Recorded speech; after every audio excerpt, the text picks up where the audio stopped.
ایک لمحے کے لیے بھول جائیں کہ کربلا میں کیا ہوا ہے۔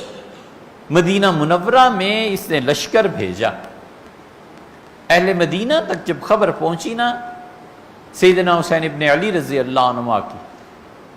تو اہل مدینہ میں حضرت حنظلہ رضی اللہ عنہ کے بیٹے تھے، انہوں نے قیادت کی، انہوں نے کہا اللہ کی قسم اگر ہم نے اس خون کا بدلہ نہ لیا اور حکومت کے خلاف نہ اٹھے تو پتھر برسیں گے آسمان سے، خدا کا عذاب آئے گا۔ یزید کو پتہ چلا، اس نے کہا دونوں کی خبر لو، جو مدینہ منورہ میں ان کی بھی خبر لو اور مکہ میں بھی تیاریاں ہو رہی ہیں میرے خلاف، اس کی بھی خبر لو۔ نتیجہ اس کا یہ نکلا کہ مدینہ منورہ پہنچے، اور یہ وہ چیز ہے جو کربلا نہ بھی ہوتا تو یہ تھوڑی بات ہے، اہل مدینہ کو وہ قتل کیا ہے، وہ قتل عام کیا ہے، 700 سے زیادہ یا 800 سے زیادہ صحابہ کرام رضی اللہ عنہ چھوٹے عمر کے مار دی۔ صحابہ رضی اللہ عنہ کا قتل یہ کوئی جرم نہیں اس نے کیا، اور مسجد نبوی بند، گھوڑے باندھ دیے مسجد نبوی میں انہوں نے۔ حضور اقدس صلی اللہ علیہ وسلم کو کوئی تکلیف نہیں پہنچی ہوگی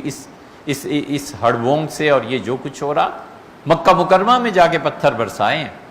اور بیت اللہ کی دیواریں توڑ دی، اور قریب تھا کہ فوج آگے بڑھتی۔ لم یبارک اللہ فی عمرہ، اللہ نے یزید کی عمر سے برکت اٹھا لی، مر گیا، 3 سال کے اندر مر گیا۔ کہاں جائیں اس قصے کو لے کے، اور مر گیا۔ اور عبداللہ ابن زبیر رضی اللہ عنہ نے اعلان کیا، انہوں نے کہا ان طاغوتکم قد مات، وہ شیطان جو تمہارا حکمران ہے نا، اس کی موت کی اطلاع آئی ہے شام والوں، وہ مر گیا ہے۔